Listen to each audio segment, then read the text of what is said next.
La ville de Lodja connaît depuis ce mois d'août 2025 un mouvement de rotation des camions de la société Adi Construct Benadibele Lodja qui livre de matériel pour la construction de l'aéroport de Lodja, projet du chef de l'État. Ce dimanche 24 août, la population a assisté à la troisième livraison de matériel, principalement du ciment et du carburant, ainsi qu'à l'arrivée d'une niveleuse. À chaque occasion, le directeur provincial de l'agence congolaise de grands travaux ne manque pas de manifester son contentement. Remercier le président de la République pour son insistance et sa persistance pour la construction de l'aéroport de Lodja.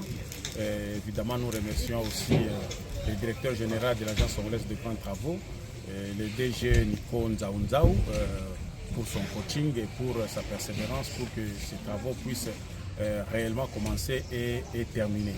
Aujourd'hui, nous assistons à l'arrivée du troisième lot des matériels et matériaux pour la construction de l'aéroport de Lodja.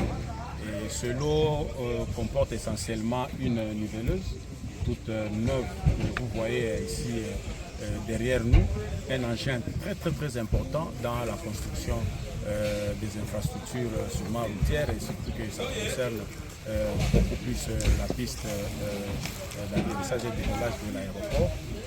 Voilà, à chaque rotation, nous prenons essentiellement tout ce qu'il y a comme lot de carburant en grande quantité qui se trouve à Dibele, le lot de ciment se trouve en grande quantité à travers de Dibele, et que nous avons essayé un peu de pouvoir évaluer pour voir ça va nous coûter combien de rotations. Nous sommes en somme au moins 10 rotations. Il nous faut 10 rotations pour que tout ce qui est à Benadibele puisse arriver ici sur place à Lodja. Vous comprenez que Benadibele Lodja, c'est vraiment plus ou moins 150 km. La route n'est pas aussi facile à emprunter, elle connaît beaucoup de problèmes et évidemment il faut au moins traverser 9 ponts. Donc, ce qui fait que même dans notre façon de prendre tout ce qu'il y a à Dibele, nous devons faire en sorte que le tonnage soit respecté pour que les ponts ne soient pas endommagés. Une fois un seul pont endommagé, tout s'arrête. C'est comme ça que nous le faisons petit à petit pour que tout puisse arriver sans problème, sans dégâts et que nous puissions commencer les travaux de l'aéroport. Donc jusque-là, que la population s'apaise. Et on y travaille très sérieusement, pour que les travaux puissent commencer. D'ailleurs, à la petite réunion matinale ici, nous avons demandé déjà à l'entreprise de commencer par la construction des bureaux chantiers, pour permettre aux techniciens qui œuvreront sur place qu'il ne puisse pas y avoir trop de problèmes, que ce soit à proximité des lieux du site de travaux. Et c'est comme ça qu'ils prennent un peu patience. Nous attendons peut-être avec 5 rotations qui peuvent venir. Avec ça, on peut aisément commencer les travaux. Mais il y a un autre élément aussi très important, le contact qui n'a pas passé, c'est pour les concassés.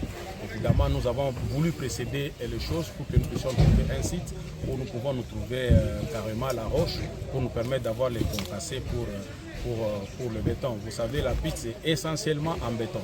Et il y a 3 matériaux essentiels ou 4 qui entrent en jeu. Vous devez avoir une quantité suffisante de ciment, vous devez avoir une quantité suffisante de concassés, évidemment le sable ainsi que de l'eau.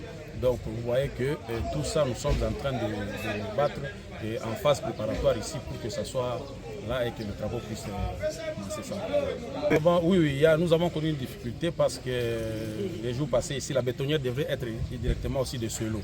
Mais le porte-char a connu un petit problème. Alors la bétonnière ne peut pas rouler d'elle-même de là jusqu'ici. Et pour que ça roule, ça devient un problème sérieux. Les techniciens qui étaient sur place nous ont rapporté qu'à chaque 20 km, ça chauffe. Donc vous voyez que ça n'a pas vocation de rouler comme ça. Ça n'a pas vocation de rouler comme ça. Mais le porte-char qui est en train d'être réparé, évidemment, va venir avec ça. Et le compacteur, évidemment, qui doit absolument prendre un porte-char pour arriver ici à